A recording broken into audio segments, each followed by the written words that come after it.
Fiery plane crash. A Seventh-day Adventist miraculously escaped a fiery airplane crash as he sought to visit a church that he had planted in a remote region of the Democratic Republic of Congo. Pius, a 53-year-old Congolese lay evangelist, and the pilot jumped from the in-two single-engine biplane moments before it hit the ground. The other 5 people on the flight perished. He survived with only his cell phone, said his wife, Nicole. She received confirmation about her husband's condition via photographs sent by a friend shortly after the crash. Pius had a head and leg wound, but he had no broken bones.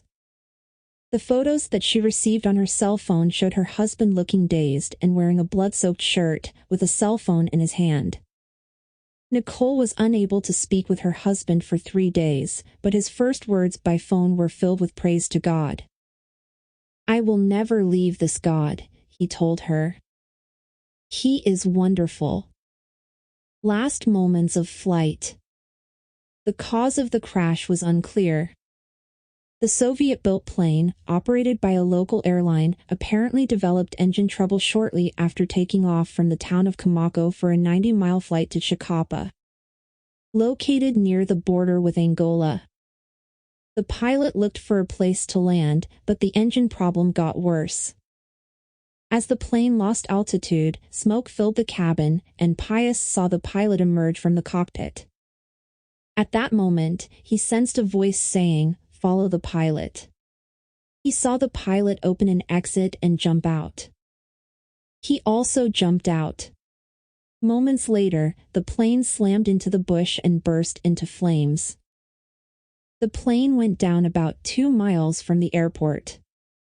In the aftermath of the crash, local Adventist leaders offered condolences to the families of those who died. The passengers included businesspeople and an Angolan mother. No Sabbath flights. Pius, a lay evangelist who also works as a diamond dealer, had boarded the flight in hope of visiting a church plant of 15 people that he had opened after evangelistic meetings. But when he tried to book a direct flight to the town with the church, he learned that the plane would only depart on Sabbath. He explained to the airline representative that he chose not to fly on the Sabbath. "I can't because I worship on Sabbath," he said. "But the flight only goes on Saturday," the representative replied. Pius resolved to find another way to reach his destination that same day.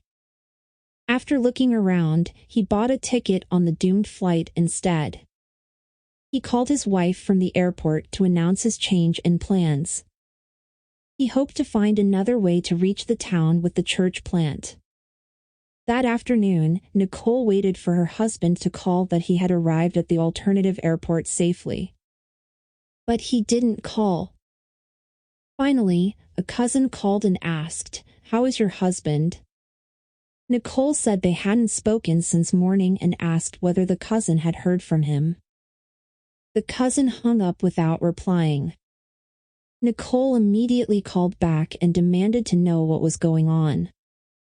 "Keep praying and serving God," the cousin said. "The plane that your husband took crashed, and everyone died except your husband and the pilot." Nicole went to her bedroom and fell on her knees to pray. A short time later, a friend called to say that he had sent photos of her husband and the plane crash over the internet. Nicole rushed to an internet cafe to access Wi-Fi and to see the photos. She was relieved to see that Pius was alive despite his injuries. Nicole has many questions about what happened that day. She doesn't understand why her husband and the pilot survived but the others died. She doesn't know whether her husband's decision to keep the Sabbath played a role in the story. But she believes that he was delivered as promised in Psalms 91 verse 14, where the Lord says, "Because he has set his love upon me, therefore I will deliver him." Be faithful to God because he can protect us at all times, she says. Thank you for your Sabbath School mission offerings that help plant churches in the Democratic Republic of Congo and around the world.